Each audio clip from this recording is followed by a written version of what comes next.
لا إله إلا الله محمد رسول الله. আসসালামু আলাইকুম ওরহমতুল্লাহি ওয়াবারাকাতুহু। আউযুবিল্লাহি মিনাশ শাইতানির রাজিম। বিসমিল্লাহির রহমানির রহিম। ইন্নাল হামদালিল্লাহ ওয়াসসালাতু ওয়াসসালামু আলা রাসূলিল্লাহ সাল্লাল্লাহু আলাইহি ওয়াসাল্লাম। সুপ্রিয় দর্শক, বিশ্বের যেই প্রান্ত থেকে আমাদের নিয়মিত আয়োজন ওয়ান কিউএ দেখছেন, সবাইকে স্বাগতম জানাচ্ছি আমাদের আজকের অনুষ্ঠানে। দর্শক, জীবন ঘনিষ্ঠ ইসলামের খুঁটিনাটি বিষয় নিয়ে আমাদের অনুষ্ঠানে আলোকপাত করা হয়। আপনাদের নানাবিধ প্রশ্নের উত্তর দেওয়ার জন্য আমাদের সাথে শায়েখরা থাকেন। আজকে আমাদের সাথে জয়েন হবেন জুমের মাধ্যমে আমাদের সকলের প্রিয় শেখ ডক্টর আব্দুস সালাম আজাদি। দর্শক, আপনারা যারা শায়েখের সাথে কথা বলতে চান বা প্রশ্ন পাঠাতে চান, আমাদের স্ক্রিনে দেওয়া নাম্বারে কল করতে পারেন অথবা আমাদেরকে ইমেল করতে পারেন। কল করার জন্য ডায়াল করতে পারেন 02351517764 অথবা আমাদেরকে ইমেল করতে পারেন 1qa@tv1uk.com। দর্শক, আমরা শায়েখের সাথে কথা বলি। শায়েখ, আসসালামু আলাইকুম রহমতুল্লাহ। ওয়ালাইকুম আসসালাম ওয়া রাহমাতুল্লাহি ওয়া বারাকাতুহু। কেমন আছেন আপনি? আলহামদুলিল্লাহ, আলহামদুলিল্লাহ। শরীর স্বাস্থ্য ভালো? আলহামদুলিল্লাহ। আপনারা সবাই ভালো তো? আলহামদুলিল্লাহ, আলহামদুলিল্লাহ।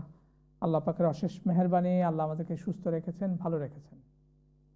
শায়েখ, আমরা আমাদের অনুষ্ঠানগুলোতেই শুরুতেই নসিহা দিয়ে শুরু করি। আজকেও তার ব্যতিক্রম নয়। আমরা আপনার কাছ থেকে শুরুতে একটা নসিহা শুনতে চাই। জাযাকাল্লাহু খাইরান। আসসালামু আলাইকুম ওয়া রাহমাতুল্লাহি ওয়া বারাকাতুহু। সম্মানিত ভাই বোনেরা, কাছ থেকে অথবা দূর থেকে আপনারা যে সমস্ত দর্শক এই মুহূর্তে আমাদের প্রোগ্রাম দেখছেন অথবা ভবিষ্যতে দেখবেন, অন্তরস্থল থেকে মোবারকবাদ জানাচ্ছি। আজকে মানে আমাদের সারা বিশ্বের মুসলমানদের দিকে যদি তাকানো যায়, তাহলে আমাদের একটা গুরুত্বপূর্ণ শিক্ষা যেটা আমাদের নবী দিয়েছিলেন আল্লাহ তাআলার মাধ্যমে, আল্লাহ রাসূল সাল্লাল্লাহু আলাইহি ওয়াসাল্লাম সেটা আমল করেছেন। সেটা হলো যে আল্লাহ তাআলা বলেছেন সূরা বাকারার 189 নম্বর আয়াতে যে ওয়াতুল বুয়ুতা মিন আবওয়াবিহা, ওয়াতুল বুয়ুতা মিন আবওয়াবিহা। এটা একটা প্রবচন মানে এর অর্থ হলো যে তোমরা ঘরে তার নিজস্ব দরজা দিয়ে ঢোকো। ঘরে ঢোকার যে দরজা আছে সেই দরজা দিয়ে ঢোকো। আল্লাহু আকবার। এটা একটা এমন এক বাক্য যে বাক্যটা সাধারণভাবে মানে মানে বহু জায়গায় প্রয়োগ করা যায়। যে ঘরে ঢুকতে গেলে এর সাধারণ অর্থ যদি আমরা ধরি, অর্থ হলো এই যে মেন দরজা আছে সেখান থেকে তোমরা ভিতরে ঢোকো, আর কোনো দরজা দিয়ে ভিতরে ঢোকো না। যেমন পিছনের দরজা আছে, গোপন দরজা আছে, জানালা আছে, সেসব দিয়ে কোনো মানুষের ঘরে তুমি ঢোকো না। এটা হলো সাধারণ অর্থ। এটাও সুন্দর। কারোর বাড়িতে গেলে আমরা অনেক সময় পিছনের দরজা দিয়ে ঢুকে পড়ি। আল্লাহ না করুক দেখা গেল যে বাড়িতে যারা আছেন তারা মানে এ অবস্থা আছে কিনা, অসংলগ্ন অবস্থায় আছে কিনা তার ঠিক নেই। আমি দরজা দিয়ে খটখট করে শব্দ দিয়ে যখন কেউ ওখান থেকে সালাম দিল, অনুমতি দিল, খুলে দিল, তখন আমরা গেলাম। এইটা হলো সাধারণ নিয়ম এবং এটা হলো ইসলামের শেখানো খুব গুরুত্বপূর্ণ একটা নিয়ম। জানি না কেন এই নিয়মটা আমরা ঠিকমতো মানি না। দেখা গেল যে কলিগ আছে ওই পাশের রুমে, দরজা খুলে তাহলে দেখি সালাম আলাইকুম। এটা ঠিক নয়। এখানে অনুমতি নিয়ে দরজা খটখটায়, তারপরে সঠিকভাবে দরজা দিয়ে ঢুকতে হবে। এটা এমন হবে না যে আমি ওই দিক দিয়ে দরজা দিয়ে এই দিক দিয়ে দরজা দিয়ে এমনকি নিজের মেয়ের ঘরেও, নিজের বাড়িতে, নিজের মেয়ের ঘরে, ছেলের ঘরেও বা বয়স্ক ছেলের ঘরেও দরজা খুলেই ঢোকা যাবে না। আল্লাহ তাআলা এবং তার রাসূল নিষেধ করেছেন। আমরা কিন্তু এই জিনিসটা বিশেষ করে বাঙালি কমিউনিটিতে একেবারে র্যান্ডাম যে কিছু আমাদের ছাত্ররা যখন এরকম করতো, দরজা অনুমতি না নিয়ে ঢুকে পড়তো, তা জিজ্ঞেস করতাম তোমার আব্বা আম্মাটা শেখায় নিতে? না, কারণ এটা বাবা মার কাছ থেকে শিক্ষা নিতে হয় যে কিভাবে ঘরে ঢুকতে হয়। বাবা যদি মায়ের ঘরে র্যান্ডাম করতেছে ঢুকতেছে, এমনকি নিজের স্ত্রীর বাড়িতে, মানে যদি আল্লাহ রসুল সাল্লাল্লাহু আলাইহি ওয়াসাল্লাম বলেছেন যখন তোমরা সফর থেকে ফেরার পরে আগের থেকে তাদেরকে এমন একটা সময় জায়গা থেকে তুমি সময় দিয়ে জানাবে যার ভিতরে সে তোমার স্ত্রী নিজেও প্রস্তুত হতে পারে। আল্লাহ রসুল যখন যুদ্ধ থেকে ফিরতেন অথবা লম্বা সফর থেকে ফিরতেন, তখন এক জায়গায় দেরি করে বাড়ি খবর দিতেন যে আমরা এসে গেছি। এরপরে তিনি কিছুক্ষণ অপেক্ষা করে ওখান থেকে এসে মসজিদে 2 রাকাত নামাজ পড়ে বাসায় আসতেন। এর মানেটা কি? কারণ হলো যে বাসায় ঢুকতে গেলে এই এই জিনিসগুলোকে মানতে হয়, নিজস্ব দরজা দিয়ে একেবারে সুন্দরভাবে ঢুকতে হয়। কারোর বাড়িতে যেন আমরা তাদের দরজা যেটা আছে, যেটা মেইন দরজা আছে, এই ফটক দিয়ে ছাড়া যেন আমরা ঢুকতে না পারি। এটা হলো এই আয়াতটার মূল অর্থ, এবং এইটা কিন্তু আজকে আমাদের কমিউনিটিতে খুবই অভাব আছে এই জিনিসটা। আমি যে সমস্ত ভাই বোন এই প্রোগ্রামটা দেখছেন তাদেরকে অনুরোধ করবো এটা আমল করতে। দ্বিতীয়, এই এই কাওয়ায়েদ বলা হয় এটাকে, এটা হলো মূলনীতি। এই মূলনীতির আলোকে জীবনের প্রত্যেকটা জায়গায় আপনি করবেন। সেটা হলো যে একজন ব্যক্তি তার সার্বিক অবস্থা যেটা প্রকাশ্যে আছে এটা দেখবেন, এটা দেখেই আপনি তার উপরে আপনি সেই ভাইয়ের সাথে জাজ পড়তাল করবেন, তার সম্পর্কে হুকুম দেবেন। তার ভিতরে কি আছে, তার পিছন দিকের এই খবর, তারপরে তার তার বিরুদ্ধে এটা ওটা, এখান থেকে দেখা ওখান থেকে দেখা, ওই খবর নেওয়া সেই খবর নেওয়া, এই সমস্ত নিয়ে বিব্রতকর পরিস্থিতিতে যেন আমরা না পড়ি। এই জন্য কোনো একটা ভাইয়ের সাথে আপনার সম্পর্কের মেন জায়গাটা হলো যে প্রকাশ্যে যা আছে এটা, ভিতরের খবর কি আছে কি না আছে, শ্বাস পদ্ম গোষ্ঠীর খবর নিয়ে তাদের কি করবেন কি না করবেন, সাধারণভাবে এটা করা ঠিক না। হ্যাঁ, এটা কোনো কোনো জায়গায় হয়, যেমন দেশের গুরুত্বপূর্ণ কাজে লাগানো, তারপরে নিজের মেয়ের বিয়ে দেওয়া বা ছেলের বিয়ে দেওয়া, এই সমস্ত ক্ষেত্রে যে মানে ভিতরে কিছু খবর টবর জানার চেষ্টা করতে হয়। কিন্তু সাধারণভাবে মানুষের সাথে মিশতে গেলে তার 14 পুরুষ খবর নেওয়ার আমার কোনো দরকার নেই, কি হচ্ছে কি না হচ্ছে। ও আতুল বুয়ুতা মিন আবওয়াবিহা, মানুষ ঘরে তুমি সঠিক দরজা দিয়ে ঢোকো, পিছনের দরজা দিয়ে, ফেসবুক দিয়ে, অমুকের জায়গা দিয়ে, তুমুকের জায়গা দিয়ে এটা করা যাবে না। এই আরেকটা জায়গা যেটা এই আয়াতটা আমাদের খুব স্পষ্ট করে দিচ্ছে। 3 নম্বর যে জায়গাটা হলো যে কোনো একটা দেশ বা কোনো একটা যে কোনো জায়গায় আপনি যান না কেন, সেখানে সঠিক নিয়ম মেনে ওই জায়গায় দিয়ে যাওয়া দরকার। মাঝে একদিন আমার কাছে জিজ্ঞেস করছিলেন একজন যে উমরা করতে যেয়ে আমরা এখন বিপদে পড়ে গেছি, তা কি? তো আমরা এখন মাতাফে তোয়াফ করতে গেলে প্রথমবারে অনুমতি দেয়, পরের বার অনুমতি দেয় না। এখন যদি আমরা এহরামের কাপড় পরে ওইভাবে ঢুকিতে কি হবে? এই আয়াতটা তাদের জন্য, ওয়াতুল বুয়ুতা মিন আবওয়াবিহা, তুমি যখন কোনো ঘরে ঢুকছো তার যে নিজস্ব নিয়ম আছে, সেই দরজা আছে, সেই দরজা দিয়ে তুমি ঢুকবা। তো এখানে যদি ওইটা অনুমতি না দেয়, তো আমি উপরে যেতে অফ করবো কেন? আমি নিচে যে মিথ্যা কথা বলে, মিথ্যা প্রবঞ্চনা এটা দিয়ে ঢুকবো। মোট কথা হলো যে সঠিক পন্থা যেটা আছে সেই পন্থায় প্রত্যেকটা কাজ করা, এটাই হলো আমাদের ইমানের দাবি। সম্মানিত ভাই বোনেরা, আপনারা যে কোরআনের এই যে ছোট্ট আয়াতের অংশটা যেটা আপনারা শুনলেন এবং বুঝলেন, আসলে আমরা আমাদের ব্যক্তিগত জীবনে এটা আমল করে দেখে আমাদের থেকেই আমাদের সন্তানেরা শিখবে, আমাদের ছাত্ররা শিখবে, আমাদের অধীনে যারা আছে তারা শিখবে ইনশাআল্লাহ। বারাকাল্লাহু ফিকুম। আসসালামু আলাইকুম। জাযাকাল্লাহু খাইরান। খুবই গুরুত্বপূর্ণ বিষয় ছিল আজকের নাসিহাতে। আমরা যারা শুনছি আলহামদুলিল্লাহ, এই লাস্টের যে কথাটা, এটা আমরা ম্যাক্সিমাম লোকে আমরা এই কাজটা করার চেষ্টা করি। উমরাতে গিয়ে আমরা এটা থেকে বিরত থাকার চেষ্টা করব। শায়েখ আমাদেরকে কোরআনের আয়াত দিয়ে এই বিষয়টা তুলে ধরেছেন যে আমরা একটা পবিত্র কাজে যাচ্ছি, সওয়াবের কাজে যাচ্ছি, বড় একটা কাজে যাচ্ছি যেটা আল্লাহর সান্নিধ্য পাওয়ার জন্য। কিন্তু আমরা এখানে মিথ্যা কথা বলে একটা উমরা করার পর আবার ইহরাম বেঁধে আমরা তাওয়াফ করার জন্য ঢুকছি। তো যেহেতু অল্টারনেটিভ ওয়ে আছে 2 তলায় 3 তলায়, আমরা সেটা যাতে ফলো করি, আল্লাহ আমাদেরকে সেই তৌফিক দান করুক বোঝার জন্য। জাযাকাল্লাহু খাইরান। শাইখ, আমাদের হাতে বেশ কয়েকটি প্রশ্ন আছে। তার মধ্যে প্রথম প্রশ্ন হচ্ছে, আমরা যারা প্রবাসে মুসলিম হিসেবে থাকি আমাদের কি কোনো ধরনের দায়িত্ব আছে কিনা? দায়িত্ব বলতে দাওয়াতি কাজ। আমরা সবাই মনে করি 5 ওয়াক্ত নামাজ পড়া, বাজার করা, জব করা, চাকরি করা, এটা আমাদের দায়িত্ব। এর বাইরে কি ইসলামের জন্য কোনো দায়িত্ব আছে কিনা অ্যাজ এ মুসলিম হিসেবে? মুসলিম আর মুমিন দুটো আলাদা পরিভাষা। মুমিন মানে হলো বিশ্বাসের বিষয়, যেটাকে আপনার মানুষকে দেখানোর কিছু নেই, এটা সব ভিতরের বিশ্বাস করার বিষয়। আমানতু বিল্লাহি ওয়া মালাইকাতিহি ওয়া কুতুবিহি, এগুলো।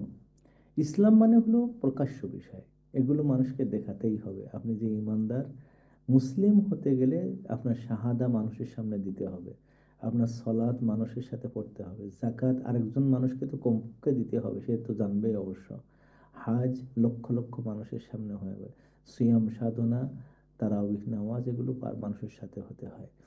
তো এইরকমভাবে সামাজিক কিছু আমল আছে, তার মধ্যে একজন ইমানদারের জন্য আল্লাহ তাআলা বলেছেন মুসলিম অ্যাজ এ হোল এরা খায়রু উম্মাতিন, এরা হলো শ্রেষ্ঠ জাতি। তাহলে আপনি একজন ইমানদার এবং মুসলিম ব্যক্তি জীবন বাদ দিয়ে যখন আপনি এটাকে সামাজিকতার দিকে নিয়ে যাবেন, আপনি যখন পরিবার গঠন করবেন, এখান থেকে শুরু হয় যে আমি একজন সেরা জাতির অংশ। আমার স্ত্রীকে বোঝানো, আমার স্বামীকে বোঝানো, আমার সন্তানকে বোঝানো, এই যেখান থেকে এরকম হবে, সেখান থেকে আল্লাহ তাআলা বলছেন এই জায়গায় যদি তুমি সেরা হতে চাও, উখরিজাত লিন্নাস, মানুষের জন্য যদি তুমি বের হতে চাও, তাহলে এই সেরা বজায় রাখতে গেলে আমরা যেমন কাজী কাজী পরিবার কাজিত্ব বজায় রাখতে হয়, সৈয়দ পরিবার তাদের একটা নিয়ম আছে সেটা। তো উম্মতের সেরা এগুলো কি, তা'মুরুনা বিল মা'রুফি ওয়া তানহাউনা আনিল মুনকার, ভালো কাজের নির্দেশ দেবে এবং খারাপ কাজের নিষেধ করবে। নির্দেশ দেওয়া মানে হলো ওপর, কমান্ডিং ভয়েস, এবং নিষেধ করা সেটাও উপর, নো করো না এটা। তাহলে এটা শুরু হয়ে যায় পরিবার থেকে, তারপরে সমাজ থেকে, তারপরে রাষ্ট্র পর্যন্ত। এটা প্রত্যেক ইন্ডিভিজুয়ালের এটা কর্তব্য। কারণ কি, কারণ যদি এটা না করা হয় পরিবার নষ্ট হয়ে যাবে আস্তে আস্তে, সন্তান নষ্ট হয়ে যাবে আস্তে আস্তে, সমাজ নষ্ট হয়ে যাবে আস্তে আস্তে, দেশও নষ্ট হয়ে যায় আস্তে আস্তে। এই জন্য এই মানে দাওয়াতি কাজটা দরকার। এর আরেকটা মানে কথা আছে, আবু বকর রাদিয়াল্লাহু তাআলা আনহু, উনি এক সময় মানুষদেরকে দাওয়াতি কাজের জন্য খোঁজ নিতেন, তুমি কি দাওয়াতি কাজ করো, তুমি কি দাওয়াতি কাজ করো? তো না। তো কি ব্যাপার, কারণ করো না? তো কোরআন শরীফে কইছে। তো কোরআনে আল্লাহ কি কইছে? কইছে আল্লাহ তাআলা বলছেন যে যে লা ইয়াদুররুকুম, তোমাদের কোনো ক্ষতি হবে না, মান দাল্লা, যদি কোনো লোক বিভ্রান্ত হয়ে যায়, ইদাহ তাদাইতুম, যদি তুমি ভালো পথে থাকো। তুমি যদি ভালো পথে থাকো, সে যে খারাপ হয়ে গেল এইটার কারণে তোমার কোনো ক্ষতি হবে না, তুমি ভালো পথে থাকো। আবু বকর রাদিয়াল্লাহু তাআলা আনহু দেখলেন যে উম্মতের বিরাট একটা অংশ এই কোরআনের আয়াতটা ভুল অর্থ করতেছে। উনি বলছেন তোমরা যে এই আয়াত দেখে তোমরা বলতেছো যে আমাদের দাওয়াতি কাজ করা লাগবে না, এটা তোমরা ভুল বুঝেছো। কারণ তিনি বলেছেন যে আল্লাহ রসুলের কাছ থেকে একাধিকবার আমি শুনেছি যে তিনি বলেছেন যে তোমরা অবশ্যই ভালো কাজের নির্দেশ দেবে, অবশ্যই খারাপ কাজ থেকে নিষেধ করবে, তা না হলে এমন অবস্থা আসবে যে দুনিয়াময় খারাপ হয়ে যাবে, তখন তুমি নিজের দোয়া করবো, দোয়া কবুল হবে না। আপনি এত বড় একজন হাজি গাজী মৌলানা মুন্সি, কিন্তু আপনার দোয়া কবুল হবে না। কারণ কি, আপনি এই দাওয়াতি কাজটা করেন না, ভালো কাজের নির্দেশ দেন না, খারাপ কাজ থেকে নিষেধ করেন না। তো এই কাজটা কিন্তু আমাদের দেওয়া দরকার। দ্বিতীয় আরেকটা জায়গায় মানে দোয়া কবুল হবে না, ঈমান পূর্ণ হবে না।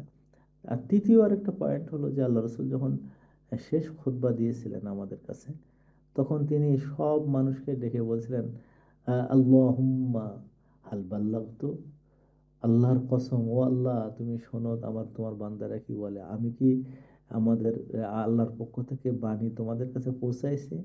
তারপরে তারা সবাই এক ভয়েসে বলে উঠল, নাম বাল্লাগতা, হ্যাঁ হে রসুল আপনি সবগুলো পৌঁছে দিয়েছেন। তখন আল্লাহ রসুল বললেন আল্লাহুম্মা ফাশহাদ, ও আল্লাহ তুমি আমার উম্মতেরা যে কথাটা বললো আমার সম্পর্কে তুমি সাক্ষ্য থাকো। এরপরে তিনি বললেন ফাল ইউবাল্লিগু আশ-শাহিদু আল-গায়বা, তোমরা যারা এখানে উপস্থিত আছো তারা আমার এই কথাগুলো মানুষের কাছে কাছে পৌঁছে দেবা, মানুষের কাছে কাছে পৌঁছে দেবা। এমনকি তিনি এটাও বলেছেন যে বাল্লিগু আন্নি ওয়ালাউ আয়াতান, আমার পক্ষ থেকে একটা কথাও যদি হয়ে থাকে সেটাও মানুষের কাছে পৌঁছে দেওয়া। এই যে পৌঁছে দেওয়ার দায়িত্ব আল্লাহ তাআলা রসুল আমাকে দিয়ে গেছেন, আপনাকে দিয়ে গেছেন। কাজেই শুধু ইমানদার হলে, ইমান এনেছে অথবা ইসলাম কয়েকটা আমল করেছে হয়ে গেল তা না, বরং যদি আমি আমার খাইরিয়াতকে প্রতিষ্ঠা করতে চাই যে আমি সেরা, যদি আমার দোয়াকে কবুল করাতে চাই আল্লাহর কাছে, যদি আমার আমলগুলো আল্লাহর কাছে কবুল করাতে চাই, আর যদি আল্লাহ রসুলের দেয়া দায়িত্বটা পালন করতে চাই, কিয়ামতের ময়দানে যখন তার সামনে যাব যে ইয়া রাসূলুল্লাহ, আপনি যে দায়িত্ব পালন করেছিলেন বলেছিলেন সেই দায়িত্ব আমি পালন করে আসছি, আমাদের দাওয়াতি কাজ করতেই হবে। আর বিশেষ করে আমরা যারা এইসব দেশে আসছে, এসব দেশে কিন্তু এমনি শুধু ইনকামের জন্য আসা কিন্তু জায়েজ নাই। শুধু ইনকামের জন্য আসা কিন্তু জায়েজ নাই, একেবারে স্পষ্টই বললাম। শুধু ইনকাম করে বড় হয়ে যাবেন এখানে, সেজন্য আসা এদেশে জায়েজ নাই। কেন, এই দেশটা ইসলামিক দেশ না। কিন্তু যদি প্রত্যেক মুসলিম এদেশে এই নিয়াত করে, তার ওই যে নিয়াতে আসুক না কেন, কিন্তু তার সাথে সেকেন্ডারি আরেকটা নিয়াত যে আল্লাহ আমি এদেশে যতদিন থাকি ইসলাম মানব, ইসলাম প্রচার করব, এবং ইসলামের জন্য যা যা উপকার হয় সেসব কাজগুলো করব। এই নিয়াত যদি করেন, এখানে হাজার হাজার মসজিদ মাদ্রাসা আছে, কিন্তু সব এই নিয়াতের প্রতিফলন। যারা যারা এই নিয়াত করেছে, অনেকের কাছে টাকা চাইতে যায়, বলে না না আমার দেশে বাড়ি টাকা পাঠানো লাগে। তখন আমি মাঝে মাঝে বলি, ভাই সারা জীবন তো টাকা পাঠালেন, কিন্তু এদেশে আপনার একটা কবর হবে, সেই কবরের জায়গাটাও কিনে নেন। এই দেশে আপনার সন্তানরা ইসলাম শিখবে, সেই ইসলামের জায়গাটা, শেখার জায়গাটাও বানিয়ে দেন। এই কাজটা হলো দাওয়াতি কাজ। যদি এটা নিয়াত থাকে, তাহলে এইসব দেশে থাকা আমাদের জন্য শুধু জায়েজ না, আল্লাহ তাআলার পক্ষ থেকে ইনশাআল্লাহ এর জাযায়ে খায়ের পাওয়া যাবে ইনশাআল্লাহ। জাযাকাল্লাহ খায়রান। আমরা পরবর্তী প্রশ্নতে চলে যাচ্ছি। পরবর্তী প্রশ্ন হচ্ছে, বাবা বেঁচে থাকতে সন্তানদের সম্পত্তি ভাগ করে দিতে পারবে কিনা? খুব সুন্দর একটা কোশ্চেন, যেটা আমাদের সমাজে এখন হিউজলি হচ্ছে এবং অধিকাংশ জায়গায় হারাম কাজটা করতেছেন বাবা মা। সেটা হলো যে বাবার সম্পত্তি সন্তানদের কাছে যাবে তখন যখন তারা ইনহেরিট্যান্ট হবে। ইনহেরিট তখন হতে পারে যখন একজন মানুষ মারা যায়, মারা যাওয়ার আগে কেউ ইনহেরিট্যান্ট হতে পারে না। এইটাই হলো একজন বাবা যদি মানে পরকালে মুক্তি চায়, তাহলে এইটা হলো সবচেয়ে ভালো বুদ্ধি, যে আমি মরে যাওয়ার পরে আমার সম্পদটা সন্তানদেরকে সন্তানদের মাঝখানে বন্টন হবে শরীয়ত মোতাবেক। তখন যদি কেউ অন্যায় করে তখন বাবার আর দোষ হয় না। কিন্তু জীবদ্দশায় যদি এটা ভাগ করে দিয়ে যায়, তো বাবা কিন্তু বড় ধরনের বিপদের মধ্যে থাকে। কি বিপদ? বিপদ হলো তার এই বন্টনটা যেন সম্পূর্ণ আল্লাহর নিয়ম অনুযায়ী হয়, এবং এখানে কোনো রকম কারো উপরে পার্শিয়ালিটি যেন না করা হয়। কোনোভাবেই যদি পার্শিয়ালিটি করা হয়, মেয়েকে ঠকানো, কোনো এক ছেলেকে ঠকানো, অনেক সময় বাবা বলে দেয় যে দেখ তোর বড় ভাই অনেক উপকার করেছে, তোর বড় ভাইকে একটু বেশি দে, একটু পাগল আছে তাকে একটু বেশি দে। এইরকম বাবার মন তো। এই যে বেশি দেওয়া দেওয়ি যেগুলো করবেন আপনি, এগুলো কিন্তু চরমভাবে আল্লাহ তাআলার কাছে জবাবদিহি করতে হবে যে আপনি কেন এটা বেশি দিলেন। হ্যাঁ, যদি বেশি কাউকে দিতে হয় কোনো একটা কারণে, যেমন ধরেন একটা ছেলে আছে ডিজেবলড, আর সব ছেলেগুলো ভালো, মেয়েগুলো ভালো, তখন ছেলে মেয়েদেরকে ডেকে নিয়ে যে আমি আমার এই ডিজেবল ছেলেকে কিছু দিতে চাই, তোমরা যদি কিছু না মনে করো, তো তখন তারা সবাই একসাথে মিলে দেবে। যদি তারা কিছু না দিতেও চায়, তখন বাবার অনুমতি আছে 3/1 সম্পত্তি তার নিজের ইচ্ছা মতন ব্যয় করতে পারে, সেটা করতে পারে। সেজন্য বাবার জীবদ্দশায় বা মার জীবদ্দশায় তার সম্পদ বন্টন করা জায়েজ আছে, কিন্তু জায়েজ আছে এই ক্ষেত্রে যেন বাবা মা শরিয়াতের একেবারে সম্পূর্ণটা বজায় রেখে যেন এটা বন্টন করে। তা না হলে কোনো রকম হলে বাবা ক্ষতিগ্রস্ত হবে, তার আমল কবুল হবে না, কিয়ামতের ময়দানে তাকে মারাত্মক শাস্তির অধিকারী হতে হবে। তো এটা খেয়াল রেখে যদি কেউ বন্টন করে, আলহামদুলিল্লাহ, এটা কোনো সমস্যা হবে না ইনশাআল্লাহ। জাযাকাল্লাহ খায়রান। পরবর্তী প্রশ্ন হচ্ছে, ইদানিং অনেক ভাইদেরকে দেখা যায় ইসলামী সঙ্গীত করেন বা ইসলামী গান করেন ইনস্ট্রুমেন্ট দিয়ে, বাদ্যবাজনা দিয়ে। এখন শরীয়তে এই ব্যাপারে কি বলেছেন, যে বাদ্যবাজনা দিয়ে গান করা যাবে কিনা? এখানে প্রথম কথা হলো যে ইসলামী সঙ্গীত নিয়ে আগে কথা বলি। ইসলামী সঙ্গীত হলো যে সুর দিয়ে ইসলামের কথাগুলোকে মানুষের কাছে হৃদয়গ্রাহী করে তোলা, এটা নিশ্চিতভাবে জায়েজ আছে। আল্লাহ রসুল সাল্লাল্লাহু আলাইহি ওয়াসাল্লাম বলেছেন, ইন্না মিনাল বায়ানি লা সিহরা, কিছু কিছু বর্ণনা এমন আছে যেগুলো জাদুর মতন কাজ করে। তো এই যে মানে আল্লাহ রসুলের যুগে রাজাজ ছিল, হাজাজ ছিল, যেগুলো উট চালানো হেদা ছিল, মানে উটের পিঠে উঠে এই গানগুলো গাইলে উট খুব দ্রুত চলতো। এগুলো আল্লাহ রসুল অনুমোদন দিয়েছে। তারপরে হলো ঈদের দিনে বাচ্চারা গান গাবে, এটা অনুমতি আছে। আল্লাহ রসুল যখন তাবুক যুদ্ধ থেকে ফিরে আসছেন তখন বাচ্চারা গান গেয়ে তাকে বরণ করে নিয়েছে, এটা জায়েজ আছে। তাহলে সঙ্গীত বা এই ধরনের সুর দিয়ে মানুষের মনোরঞ্জন করা অথবা মানুষের দৃষ্টি আকর্ষণ করা অথবা মানুষকে আনন্দ দেওয়া, এটা জায়েজ আছে। কিন্তু তার জন্য প্রধানতম শর্ত হলো যে এখানে যে কথাগুলো বলা হবে সেই কথাগুলো যেন ইসলাম এবং ইসলামিক শিক্ষার বিপরীতে না যায়। ইসলামের এবং ইসলামের যে শিক্ষাটা আছে তার কোনো বিপরীতে এখানে কোনো কন্টেন্ট যাবে না। কন্টেন্টে একেবারে সম্পূর্ণ ইসলামিক, কোরআন এবং হাদিস ভিত্তিক হতে হবে, তার বাইরে যাবে না। এই ধরনের কথা সঙ্গীত আকারে মানুষের সামনে যদি বলে, এটা জায়েজ আছে। প্রশ্ন হলো যে এর সাথে ইনস্ট্রুমেন্ট জায়েজ কিনা। ইনস্ট্রুমেন্ট ব্যাপারে অনেক ইখতিলাফ আছে, অনেক ইখতিলাফ।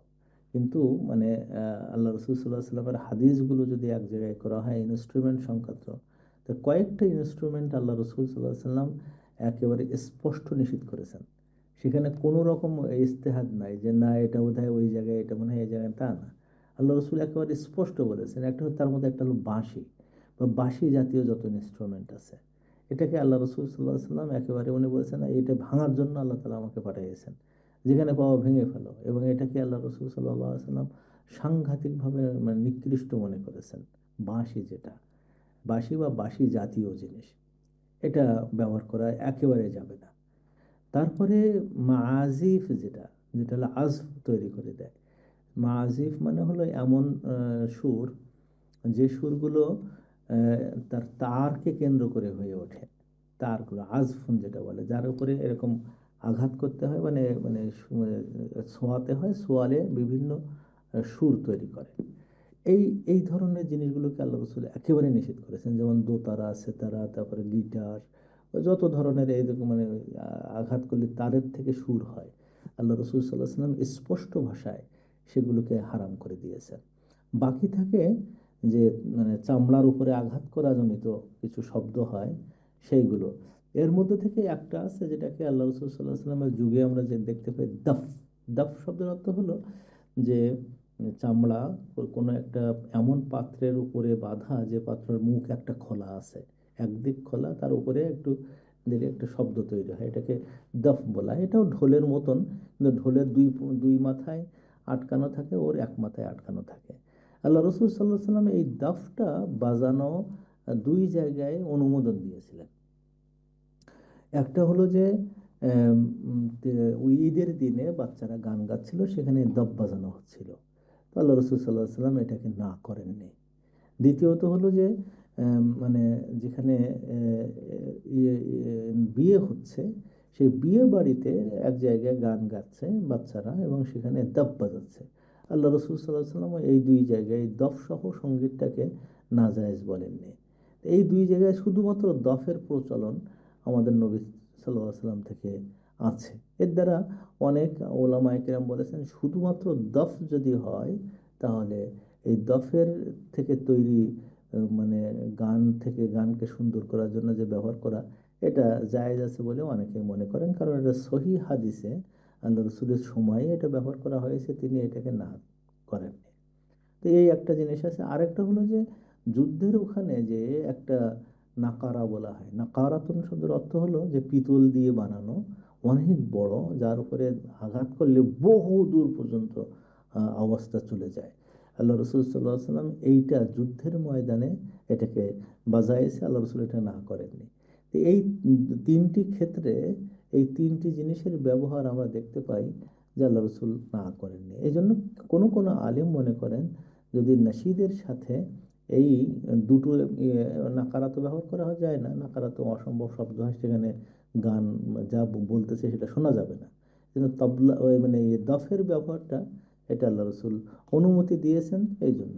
কিন্তু মনে রাখতে হবে এই অনুমতি দেওয়াকে আল্লাহ রসুল ইনকারেজ করেছেন, এটা কি তিনি খুব সওয়াবের কাজ মনে করেছেন, এটা কি তিনি ইসলামিক সিভিলাইজেশনের অপরিহার্য অঙ্গ করে দিয়েছিলেন? কালচারে এটা খুব দরকার না। তবে তিনি অনুমতি দিয়েছেন যদি কেউ কোনো সঙ্গীত গায় এবং এই দফ যদি কেউ বাজায় তাহলে এটাকে হারাম তিনি করেননি, হারাম তিনি করেননি। তবে তার সাহাবায়ে কেরাম এটাকে ভালো মনে করেননি। আবু বকর রাদিয়াল্লাহু তাআলা আনহু তো যখন এই গান শুনছেন তখন উনি যে পিটান দিচ্ছেন, বেরিয়ে যায় এখান থেকে। হ্যাঁ, তখন আল্লাহ রাসূল সাল্লাল্লাহু আলাইহি ওয়াসাল্লাম উনি বলেছেন যে আবু বকর না, এটা করো না, কারণ আজকে ঈদের দিন। ঈদের দিন বলে এটা বলেছেন যে ঠিক আছে। এর মানে হলো যে ঈদের দিন যদি না হতো তাহলে আল্লাহ রাসূলকে বলেছেন তুমি এটা করো, তা না। তাহলে বোঝা গেল যে মানে কখন কোনো কোনো ক্ষেত্রে মানে এই দফটাও একেবারে সর্বাঙ্গীনভাবে তিনি জায়েজ করেছেন এমন নয়। এতগুলো রেস্ট্রিকশনের সাথে যদি কেউ নাশিদ আর্ট করতে যেয়ে যদি কেউ এই ধরনের ছোটোখাটো মানে বাদ্য যেগুলো গানকে সুন্দর করতেছে, এটা জায়েজ আছে বলে অনেক উলামায়ে কেরাম মনে করেন, এবং এটা না জায়েজ তেমন কিছু হবে না যদি কন্টেন্ট সুন্দর থাকে।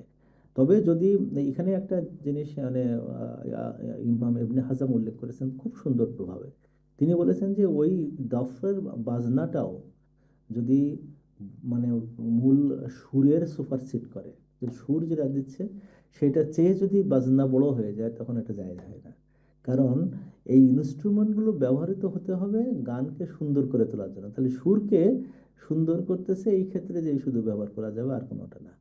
এই ক্ষেত্রে আমাদের পরামর্শ হলো যারা যারা নাশিদ আর্ট করেন, আর্টিস্ট আছেন, তারা এই বিষয়গুলোকে মাথায় রাখবেন। এখানে আরেকটা ইনস্ট্রুমেন্টের কথা বলতেই হয়, যেটা বর্তমান জামানায় অনেক ওলামায়ে কেরাম যারা ইনস্ট্রুমেন্ট হারাম বলেন তারা ওইটাকে আবার ইগনোর করতেছেন। সেটা হলো যে এক ধরনের মেশিন এখন তৈরি হয়েছে, আপনার ভয়েসটা দিলে ওই ভয়েসটা বিভিন্ন ধরনের তৈরি করে দিচ্ছে, ওখান থেকে সুরকে আরও সুন্দর করছে। কিছু কিছু জায়গায় সুর মেয়েলিপ্ত সুর বা অন্য ধরনের সুর, বিভিন্ন ধরনের সুর তৈরি করে ওখান থেকে বের করে দিচ্ছে।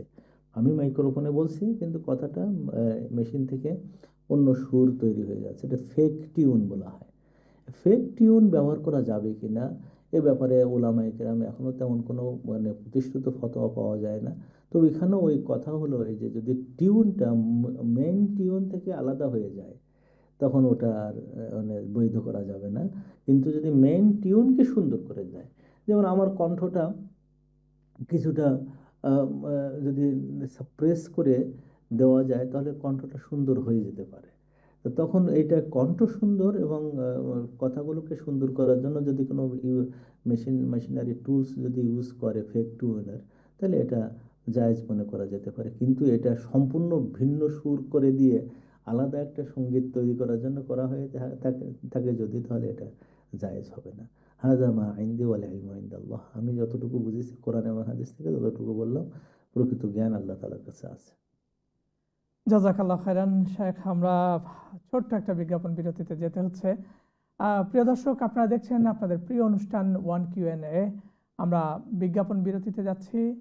বিরতিতে যাওয়ার আগে আমাদের সাথে একজন কলার আছেন, দেখি কলে কে আছেন, আমরা কলটা নিয়ে তারপর বিরতিতে যাব। কলার, আসসালামু আলাইকুম রহমতুল্লাহ।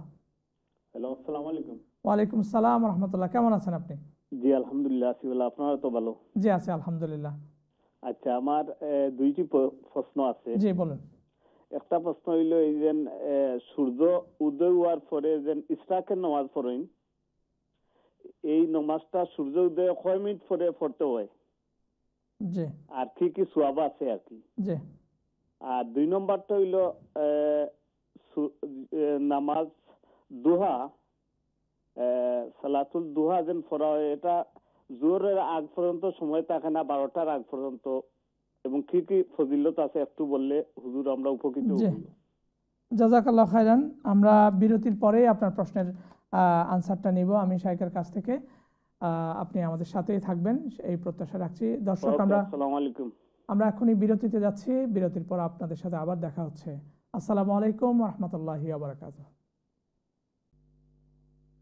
আসসালামু আলাইকুম রহমতুল্লাহি ওয়া বারাকাতুহু। সুপ্রিয় দর্শক, বিরতির পর আমরা আমাদের মূল অনুষ্ঠানে ফিরে এসেছি। আমাদের সাথে থাকার জন্য মুবারকবাদ জানাচ্ছি। শুরুতেই আমরা আমাদের যে ভাইটি বিরতির আগে প্রশ্ন করেছিলেন, দুটো প্রশ্ন, এই দুটো প্রশ্ন নিয়ে আমরা শাইখের কাছে চলে যাচ্ছি। শাইখ, আমাদের দর্শক যে দুটি প্রশ্ন করেছিলেন, প্রথম প্রশ্ন ছিল যে ইশরাকের নামাজ কখন পড়বে এবং এটার ফজিলত, একটা হচ্ছে সালাতুদ দুহার নামাজ জোহরের কোন টাইমে আগে পড়বে এবং এটার ফজিলত। সম্মানিত ভাই বোনেরা, আমাদের ওই ভাই যিনি এই দুটো নামাজ সম্পর্কে জিজ্ঞেস করেছিলেন, তাকে অনেক ধন্যবাদ। এমনি নামাজটা অনেকে আমরা ইগনোর করি, আবার অনেকেই আবার এইটা করতে চেয়ে অনেক কাজ বার্তা দিয়ে ফেলি। মনে রাখতে হবে যে এখানে 3টি নামাজ আছে। একটা হলো ফজরের পরে বসে থেকে সূর্য উঠে যাওয়ার পরে কিছুক্ষণ পরে ইশরাকের নামাজ পড়া। তারপরে হলো সূর্য যখন তেজোদ্দীপ্ত হয়ে যায়, তখন যখন তার আলো এবং তার তেজ, হিট দুইটা বোঝা যায়, তখন থেকে একেবারে মানে সূর্য মাথার কাছে আসার আগ পর্যন্ত নামাজ পড়া। আরেকটা হলো সূর্য ঢলে যাওয়ার পরপরই জোহর নামাজের আগে নামাজ পড়া। এই 3টি নফল নামাজ আছে। একটাকে বলা হয় ইশরাকের নামাজ, সূর্য উঠে যাওয়ার ঠিক 10 মিনিট পরে।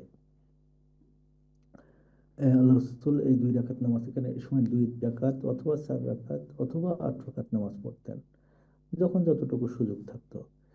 আর আওয়াবিনের সময়, যেটাকে বলা হয় যে সূর্য একদম তেজোদ্দীপ্ত হয়ে গেছে এবং তার হিট এবং আলো দুইটা আসছে, সেটা আমাদের এদেশে টাইম টু টাইম ভ্যারি করে। এখন গরমের সময় 9টা, 8:30, 9টার দিক থেকে শুরু হবে, আর শীতকালে 10টার দিক থেকে শুরু হয় এই সময়টা। এটাকে আওয়াবিনের নামাজ বলা হয়, এটাকে দুহার নামাজ বলা হয়। আর জওয়ালের মানে সূর্য একটু ঢলে যাওয়ার সাথে সাথে যে নামাজ হয়, সেখানে 2 রাকাত নামাজ। ইশরাকের নামাজ 2 রাকাত, 4 রাকাত, 6 রাকাত, 8 রাকাত পড়া যায়। আওয়াবিনের নামাজ বা দুহার নামাজও 2 রাকাত, 4 রাকাত, 6 রাকাত, 8 রাকাত পর্যন্ত পড়া যায়, যে যা পড়তে পারে। তবে একটা কথা মনে রাখতে হবে, আল্লাহ রসুল এই 3টি নামাজ একদিনে পড়তেন না। মানে ইশরাকের নামাজ, আওয়াবিন, দুহার নামাজ আর জাওয়ালের নামাজ একদিনে পড়বেন তা না। তিনি যদি একদিন পড়তেন, তা ইশরাক যদি পড়েছেন তাহলে আর দুটো পড়তেন না, এরকম মাঝে মাঝে। এজন্য ওলামায়ে কেরাম বলেন, যারা ইশরাক এবং দুহা এরা যারা পড়ে, মাঝে মাঝে ছেড়ে দেওয়াও সুন্নাত। এটার জন্য এদেরকে সুন্নাতে গায়রে মুআক্কাদা বলা হয়। এটাকে সুন্নতে মুআক্কাদা বলা হয় না, সুন্নতে গায়রে মুআক্কাদা বলা হয়। এই কারণে যে আল্লাহ রসুল সবসময় এটা পড়তেন না, এই জন্য মাঝে মাঝে ছেড়ে দেওয়াও যায়। ইশরাকের নামাজ পড়লে আল্লাহ রসুল সাল্লাল্লাহু আলাইহি ওয়াসাল্লাম বলেছেন যে হজ এবং ওমরার যে সওয়াব, সেই তাম্মাতান পূর্ণ হজ বা পূর্ণ ওমরার যে সওয়াব, ওই 2 রাকাতের ওই ইশরাকের নামাজে সেই একই সওয়াব। দুহার নামাজের সওয়াব সম্পর্কে আল্লাহ রসুল বলেছেন, যদি কেউ এই সময় 2 রাকাত, 4 রাকাত অথবা 8 রাকাত নামাজ পড়ে, তখন তার শরীরের যে 360টা হাড় আছে, অস্থি আছে, হাড় আছে, বোন আছে, এর যে জোড়াগুলো আছে, ওই প্রত্যেকটা জোড়ার সাদাকার মতন মানে সাদকা আদায় হয়ে যায়। মানে 360টা হাড়ের যে জোড়গুলো আছে, এর সওয়াবটা ওই নামাজে হয়ে যায়। তার মানে আপনার দেহের পূর্ণ জাহান্নাম থেকে পূর্ণভাবে আপনি সরাই নিয়ে আসলেন, বাঁচাই দিয়ে দিলেন। যেন খুবই সওয়াবযুক্ত। যদি কেউ এরকম পড়তে চায়, তাহলে নিম্নতম হলো 2 রাকাত, আর বেশি যোগ করা যায়। এটা শুরু হয় 10টা থেকে, মনে করে নেন। এরপরে যে একেবারে সূর্য যখন ঠিক মাঝখানে, ওর আগ পর্যন্ত 12টাও হতে পারে, কখনো কখনো 11টাও হতে পারে। শীতকালে 11টা কত মিনিট পর্যন্ত, আর গরমকালে এখন 12টা 7 মিনিট পর্যন্ত বা 5 মিনিট পর্যন্ত এরকম যাবে। জাযাকাল্লাহ খাইরান। শাইখ, আমাদের হাতে বেশ কিছু ইমেল আছে। প্রথম এক বোন লিখেছেন, ওস্তাদ, প্রস্রাবের ছিটা সুঁইয়ের মাথার যেই পরিমাণ থাকে, সেটা যদি মাপ হয়, তাহলে হাদিসে ছিটার কারণে শাস্তির কথা কেন বলা হয়েছে? এখানে কি কোনো পরিমাণ বোঝানো হয়েছে, যেই পরিমাণ লাগলে শাস্তি হবে? আমি বুঝলাম না, সুইয়ের মাথার সমান পরিমাণে তো কোথাও লেখা নেই এরকম। আপনি এটা কোথা থেকে বানালেন? মূল কথা হলো, পেশাব পেশাব নাপাক জিনিস, এবং এটা শরীর থেকে বের হয় কয়েক মানে র্যান্ডাম, শরীর থেকে এক এক দিনে একাধিকবার পেশাবটা হয়। তো এইটাকে আল্লাহ রসুল সাল্লাল্লাহু আলাইহি সাল্লাম যখন পেশাবটা বের হচ্ছে, এটাকে ধোয়া, এবং পেশাব যখন বের হচ্ছে, বের হওয়ার প্রক্রিয়ার সময় অ্যাওয়ারনেস থাকা, এই দুটো জিনিস আমাদেরকে বলেছেন, তোমরা এ ব্যাপারে খুব সাবধান থেকো। কারণ এখানে যে সিটাও বলা হয়নি, উনি বলেছেন ইস্তানজাহু আনিল বাউলি, তোমরা এই পেশাব যখন বেরোচ্ছে, বেরোয়া যেখানে যে পড়তেছে সেখান থেকে, তারপরে বের হয়ে যাওয়ার পরে পরিষ্কার হওয়া, এই সব সময় তোমরা ইস্তানজাহু করো, পবিত্র থাকার চেষ্টা করো। কারণ ফাইন্না আম্মাতা আযাবিল কবরি মিনহু, কারণ অধিকাংশ ক্ষেত্রে কবরের যে আযাব হবে তার কিন্তু ওইখান থেকে আসে। কারণ আমরা এত কেয়ারলেস, আপনারা দেখবেন যে পেশাব কোনো রকম করে ওইভাবে দৌড় মারি, কোন জায়গায় বসতেছি তার দেখা দেখি নেই, কোন জায়গায় করতেছি তার দেখা দেখি নেই। যখন অনেক, এখন তো আমরা ইউকেতে থাকি, অনেক জায়গায় দাঁড়িয়ে পেশাব করতে হয়, সেখানে বসার জায়গা যা আছে সেটা আরও খারাপ, তো দাঁড়ায় দাঁড়িয়ে করতে হয়, সেখানেও আমরা কোনো কেয়ার করি না। আল্লাহ রসুল ওইটাকে আমাদের কেয়ার করানোর কথা বলেছেন, যে তোমরা খুবই কেয়ারফুল হবা, এইটাই।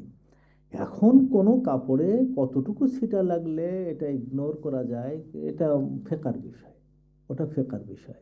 বাই চান্স লেগে গেছে, এটা এখন লেগে গেলে কি করবো, ধুয়ে ফেলতে হবে, ধুয়ে ফেলার নিয়ম। তবে যদি সামান্য পরিমাণ পড়ে, যেটা মানে সামান্য দেখা যাচ্ছে না, বোঝা যাচ্ছে না, সামান্য পরিমাণে, সামান্য পরিমাণটা কথা আল্লাহ রসুল তা বলেনি। এখন সূচের মাথা আপনি বলেছেন, এটাও এরকম কোরআনে হাদিসে কোথাও নাই। এমনও আছে ফেকার কিতাবগুলোতে, যদি দেখা যায় যে একটা ছোট্ট মুদ্রার সমপরিমাণ জায়গা লেগে গেছে, আপনি সেখানে একটু ধুয়ে ফেলবেন, বাস এতে আপনার নামাজ হয়ে যাবে। কিন্তু তার চেয়ে কম লাগলে ওগুলোকে ইগনোর করতে বলেছে, দরকার কোনো সমস্যা নাই। তার মানে কি, যে যদি বাই চান্স লেগে যায় তাহলে আপনার ওটাও একটু মুছে ফেললে, একটু ছিটাই দিলে, মুছে ফেললে এটা হয়ে যাবে। এটা বলা হয়েছে, সেটা হলো ফেকার কিতাবে। কিন্তু হাদিসের যে ভাষা সেটা হলো এই, যে কবরের আযাবের বড় একটা অংশ আসে পেশাব করার সময় কেয়ারলেস থাকাটাই।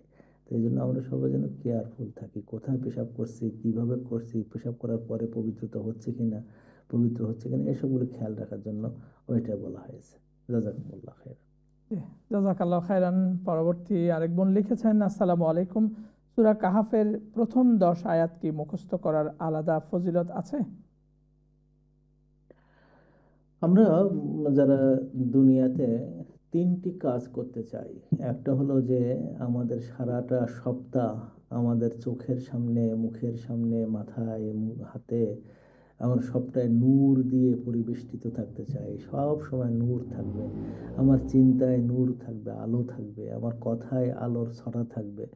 এরকম যদি কেউ চায় যে 1 সপ্তাহ থাকুক, সেজন্য সূরা কাহাফ সম্পূর্ণটা পড়ে, সম্পূর্ণটা প্রথম থেকে শেষ পর্যন্ত। আল্লাহ রসুল এটা পড়তেন, শুক্রবারে পড়তেন, শুক্রবারে সবটাই পড়তেন। আমার যত বড় বড় শায়েখ দেখেছি এই দুনিয়াতে, যারা ইন্তেকাল করেছেন অথবা যারা এখনও আছেন, তারা শুক্রবারে সম্পূর্ণ সূরা কাহাফটাই পড়েন, শুনে না। কিন্তু অনেকে মনে করেন যে আমি রেকর্ডে দেই, শুনতে থাকি না, পড়া, পড়া পড়লে আপনার সারা সপ্তাহে আপনার এটা মানে বিরাট উপকার আছে। সেটা হলো আপনার সমস্ত দেহ মনে আপনার আল্লাহ তাআলা নূর সেট করে দেবেন, আল্লাহ তাআলা আলো দিয়ে দেবেন, আপনি আলোর মধ্যে হেঁটে বেড়াবেন।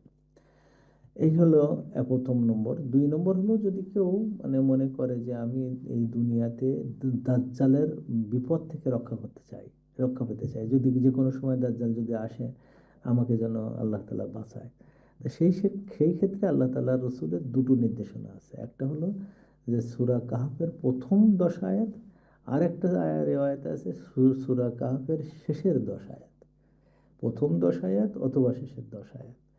তো এই 3টি সূরা কাহাফ কেন্দ্রিক 3টি আমল যদি আমার থাকে, এই জন্য আমি আমার সব আত্মীয় স্বজন, আমার ছাত্র ছাত্রীদেরকে আমি বলি যে আপনি সূরা কাহাফটা সম্পূর্ণ মুখস্থ করেন। এটা একটা বিরাট ব্যাপার, যদি প্রত্যেক শুক্রবারে পড়েন তাহলে এটা সব, যদি মুখস্থ না হয় তাও পড়বেন। আর যাদের উপরে আমার জোর খাটে, যেমন টিভি ওয়ানে যারা দর্শক আছেন, যাদের উপরে আমি জোর করি মাঝে মাঝে, আজকে আমি সেই জোরটা করি, সেটা হলো সূরা কাহাফের প্রথম 10 আয়াত এবং শেষের 10 আয়াত মুখস্থ করবেন। মুখস্থ রেখে কোরআন প্রত্যেক দিন পড়ার চেষ্টা করবেন। শেষের প্রথম 10 আয়াত হোক এবং শেষের 10 আয়াত হোক, 2টা আমি পড়ি, আমি মানে সবাইকে পড়তে বলে পড়ি, 2টাই, প্রথম 10 আয়াত এবং শেষের 10 আয়াত। যদি নিয়মিত কেউ করে এবং পড়ে, দাজ্জাল তার গায়ে টাচ করতে পারবে না। আলহামদুলিল্লাহ, দাজ্জালের সমস্ত ধরনের ফিতনা থেকে একে আল্লাহ তাআলা রক্ষা করবেন। এই জন্য আমি অনুরোধ করব, যারা আমার কথা শুনছেন তারা এমনি পড়তে পারেন, কিন্তু মুখস্থ করলে সবচেয়ে বেশি সওয়াব হবে, মুখস্থ করলে বেশি সওয়াব হবে। দাজ্জাল আপনার পাশে আসতে পারবে না ইনশাআল্লাহ। আল্লাহ আমাদেরকে কবুল করে নেন। আমিন আমিন আমিন জাযাকাল্লাহু খাইরান শেখ। আরেক বোন লিখেছেন, আসসালামু আলাইকুম, I have made intention to make up for 4 of my fasts in the Shawwal month. Do I need to keep another 6 for Shawwal, or can the first count as Shawwal as well? Some people may think that if they do fard and sunnah in one intention, they are getting 2 rewards. It is not. It is not the right practice. Right practice is Shawwal is sunnah and fard, making up fard is fard. So you cannot make up 2 different type of things in one intention. Better is to make 6 rakats, 6 fasting, separate from 4 fasting, which is fard. I always suggest and advise my sisters that you follow the fiqh of Aisha Siddiqa radiyallahu anha, who is our mother, wife of Prophet Muhammad sallallahu alaihi wasallam. She used to do Shawwal in Shawwal month, and rest of the making of fasting she used to do in Shaban month before Ramadan. So that is a nice fiqh. We should follow the footstep of Aisha, because she is a woman and she knows how to perform it, because she was the Prophet's wife. আমার সবচেয়ে মানে ভালো পরামর্শ দেই যে মেয়েরা আপনারা আয়েশা সিদ্দিকার পরামর্শটা মেনে চলবেন। তিনি যে আমলটা করতেন, কারণ তিনি আল্লাহ রসুলের ওয়াইফ হিসেবে ছিলেন কত বছর? 9-10 বছর, 10 বছর, 11 বছর আল্লাহ রসুল তো 11 সনে ইন্তেকাল করেন।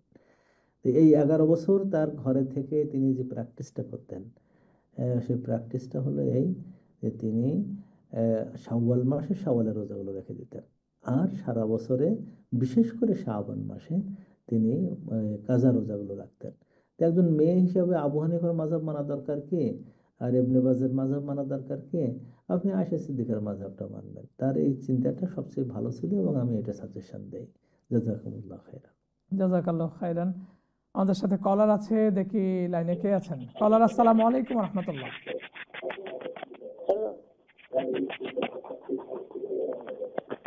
জি কলার, আমাকে শুনতে পাচ্ছেন? হ্যালো। জি, আমি দর্শককে অনুরোধ করব, আপনি প্লিজ আবার আমাদেরকে কল দেন। লাইনটা মনে হয় কেটে গেছে। আমরা এই ফাঁকে আমাদের আরেকটা ইমেল নিয়ে নিচ্ছি। এক বোন লিখেছেন, if your male and female cousin are non mahram, should you keep ties with them since they are haram to be along with? Should parents make the son's wife live with them after marriage, knowing non-mahram will be entering the parents' home? Okay. I think we have some confusion about dealing with the mahram or non-mahram. যারা আত্মীয় স্বজন আছে তাদের মধ্যে মাহরাম এবং নন মাহরামের সাথে deal কিভাবে করব, এটা আমাদের বুঝের সমস্যা আছে। বুঝের সমস্যা কি, যারা রিলেটিভস কাজিনস আছে, বিশেষ করে মানে যে সমস্ত কাজিনের সাথে তারা মাহরাম নন, এটা নন মাহরাম, তাদের সাথে কিভাবে ডিল করব। অনেক মেয়ে মনে করে তাদের সাথে you can not even speak to them. No, it is not the case. You can speak to them, you can have normal relationship, normal relationship. It is not the case that you and your cousin, brother or sister should be in one room in isolation and without hijab. যদি হিজাব সহকারে বাসায় যদি পরিবেশ ভালো থাকে, সেখানে একে অপরের কথা বলা, এক পাশাপাশি আসা যায় আছে, কোনো সমস্যা নাই। তো চাচাতো আপন চাচাতো বোন যদি তার চাচাতো ভাইয়ের সাথে এক জায়গায় মিলিত হয়, যে জায়গাটা সবাই আছে, আত্মীয় স্বজন, চাচারা আছে, মামারা আছে, আত্মীয়রা আছে, সে পাশাপাশি আছে, সেখানে সে যদি হিজাব সহকারে এক বোন যদি এসে চাচাতো ভাইয়ের সাথে কথা বলে, কোনো নাজায়েজ না। তো আপন আত্মীয়, তো এদের সাথে সম্পর্ক ছিন্ন করা গুনাহ, হারাম, কবিরা গুনাহ। তবে তাদের সাথে আইসোলেশন জায়েজ নেই। আইসোলেটেড হয়ে কোনো একটা রুমে তারা একেবারে দুইজন শুধু থাকবে, এটা জায়েজ নাই। তো এটা আমরা অনেক সময় অনেক বোন আমি দেখছি, সুবহান আল্লাহ, আমার মনে আছে যে একটা ডিল করতে যে আমার অনেক সময় লাগছিল, যে মানে তার এক লোক, তার আপন ভাই তার বাসায় আসছে, তার ওয়াইফ তাকে ঘরে ঢুকতে দেয়নি, জায়েজ নাই। অথচ তার ঘরের সন্তানাদি আছে, সেই শুধু একা না। তো কেন জায়েজ ঢুকতে দিলে না? তো সে তো আমার গায়ের নন মাহরম। নন মাহরম তো কি হয়েছে, সে আরেক রুমে থাকবে, আপনি আরেক রুমে থাকবে, আপনার ঘরে সন্তানরা আছে, তারা লুক আফটার করতে পারে, তো আপন ভাই তো। অ্যান্ড একেবারে উনি মনে করেছেন না এটা হলো না যায়, এত বেশি কড়াকড়ি ইসলামের নাই তো, ইসলাম তো এত রুট রিলিজিয়ান না। বরং তিনি ঘরে ঢুকতে পারবেন যদি সন্তান থাকে। হ্যাঁ, ওখানে যদি শুধুমাত্র ভাবি একা থাকে তাহলে দেবর ঢুকতে পারবে না, এটা জায়েজ নাই। এই জন্য অনেক ভাইদের একটু খেয়াল রাখা দরকার যে আপনার স্ত্রীকে শুধুমাত্র আপনার ভাই আর আপনার স্ত্রী এক জায়গায় থাকবেন এরকম পরিবেশ যেন না করা হয়, এই ক্ষেত্রটা খেয়াল করা দরকার। অনেক সময় অনেক মেয়ে সে বলতে পারে না তার হাজব্যান্ডকে, বলে রেগে যায় যে আমার ভাই তোমার কি ক্ষতি করেছে, এটা ওটা, কিন্তু ওটা জায়েজ নাই কিন্তু। তবে যদি সম্পূর্ণ সেপারেট ব্যবস্থা করা যায়, যে একে অপরে ইন্টারাক্ট করার কোনো সুযোগ নেই আইসোলেশনে, তো সেটা আবার জায়েজ আছে। তো মোট কথা হলো যে আত্মীয়তার সম্পর্ক বজায় রাখা হলো ফরজ, তার সাথে হিজাব করাও ফরজ। এইটাকে বজায় রেখে দায়িত্ব মানে নিয়ে যদি কোনো মহিলা হিজাব অবস্থায় যদি এদের সাথে দেখা সাক্ষাৎ করে, কথাবার্তা বলে, এগুলো না জায়েজ না। কিন্তু তাছাড়া অন্য যে কোনো ধরনের ইন্টারাকশন এটা ইসলাম অ্যালাউ করে না। এক্ষেত্রে বাবা মাকে আসলে বড় ভূমিকা রাখতে হয়, স্বামীকে অনেক বড় ভূমিকা রাখতে হয়। কারণ আমি দেখেছি যে স্বামীরা মেয়ের চাচাতো ফুফাতো বোনদের ব্যাপারে স্বামীরা ঠিক আছে, খুব কনসার্ন, কিন্তু নিজের আপন ভাইয়ের ব্যাপারে স্ত্রীকে বাধ্য করে যে না সে আসবে বাসায়। না না, আপনি আপনি যদি আপনার কাজে এমন যদি হয়ে যায় যে স্ত্রী ও মানে ভুল করে ফেলছে, কোনো খারাপ কাজ করছে, আপনি বড় দায়ী, আপনাকে দায়ুস বলা হবে, কারণ আপনি বাধ্য করেছেন তাকে এই পথে আসতে। তো এই জন্য খুব সাবধান হওয়া দরকার। আবার এই সাথে যারা দিন মেনে চলে তারাও এমন রিজিডিটি যেন না দেখায় যে কারণে আমাদের আত্মীয়তা সম্পর্কগুলো সব ছিন্ন হয়ে যায়। এই দুটোর মাঝখানে ব্যালেন্স করা দরকার। ইসলামের পথে চললে সেটা সবচেয়ে ভালো। জাযাকুমুল্লাহ খাইরান। জাযাকাল্লাহ খাইরান। আমাদের হাতে 2 মিনিট সময় আছে, 2 মিনিটে আমরা একটা প্রশ্নের উত্তর নিতে পারি। সেটা হচ্ছে আমরা অনেক সময় দেখি ইসলামী মজলিসগুলোতে যারা ইসলামিক কথাবার্তা বলেন, ইসলামিক প্রোগ্রাম হয়, সেখানে 3 তলায় বসছেন মজলিস করতে, নিচের তলায় আজান হয়েছে, জামাত হচ্ছে, তখন ওনারা চিন্তা করে যে না আমরা মজলিসের টাইমটুকু বাঁচানোর জন্য আমরা মজলিসটা কন্টিনিউ করি, জামাত হওয়ার পরে আমরা এখানে জামাত করে নেব। এটা শরীয়তে কতটুকু অ্যালাউ করে? ওই মজলিসগুলো ভেঙে দেওয়া দরকার এবং জোর করে ভেঙে দেওয়া দরকার। ইসলাম এটা কখনো অ্যালাউ করে না। বরং ওখানে যে তাদের সাথে নামাজে দাঁড়িয়ে যাওয়া হলো ফরজ। ওইদা উকিমাতুস সালাতু ফালা সালাতা ওয়ালা কালাম। আল্লাহ রসুল সাল্লাহ সাল্লাম বলেছেন যখন নামাজের ইকামত দেওয়া হলো তখন কোনো কথাও জায়েজ নেই, কোনো সলাতও জায়েজ নেই, অন্য কোনো সলাৎ জায়েজ নেই। যদি কেউ সুন্নত নামাজ পড়ে, নো, আপনি ফরজ নামাজে যুক্ত হবেন। এই ধরনের মজলিস করে কোনো বরকত নিয়ে আসে না। আমার জীবনের একটা মানে অবরকতি সময় আমার যদি কেউ জিজ্ঞেস করে যে উস্তাদ আপনার জীবনের সবচেয়ে দুঃখ কোনটা, তো ওই মদিনায় আমি কোনো কোনো সময় দেখতাম মিটিং করতে যেয়ে আমরা প্রথম এমনকি খুতবাও ধরতে পারতাম না, মসজিদ নববীর পাশে এই প্রোগ্রাম করতে করতে। এই প্রোগ্রামের জন্য আমি এখনো রিগ্রেট করি। এই প্রোগ্রামগুলোতে কোনো বরকত আসেনি এবং আসবে না। যে প্রোগ্রামগুলো আমার নামাজের প্রথম এই নামাজের জিনিসগুলোকে ইগনোর করায়। তো যে সমস্ত ভাইরা এরকম বলে এই প্র্যাকটিসগুলো করে, মনে রাখবেন যে আপনার প্র্যাকটিসটা ইসলামিক প্র্যাকটিস না। ওটা বাদ দিয়ে আপনি নামাজ পড়তে পারবেন, নামাজ পড়বেন, নামাজ পড়ে তারপরে আবার অন্য কাজ করুন। আর যদি দেখেন যে আমার তো এরকম ঝামেলা হয়, তো মসজিদে আপনি প্রোগ্রাম রাখছেন কেন? অন্য জায়গায় প্রোগ্রাম রাখেন। মসজিদে যেহেতু প্রোগ্রাম রাখছেন, আপনার ফার্স্ট এবং ফরমোস্ট কাজ হলো যে মসজিদের জামাতে আপনি অংশগ্রহণ করবেন। জাযাকুমুল্লাহ খাইরান। জাযাকাল্লাহ খাইরান। আশা করি আমাদের আজকের এই যে প্রোগ্রামগুলো দর্শকরা শুনছেন, আপনাদের জীবনে কোনো না কোনোভাবে উপকার আসবে, এই প্রত্যাশা আমরা রাখছি। দর্শক, আমাদের সময় একদম শেষ, আমাদেরকে যেতেই হবে।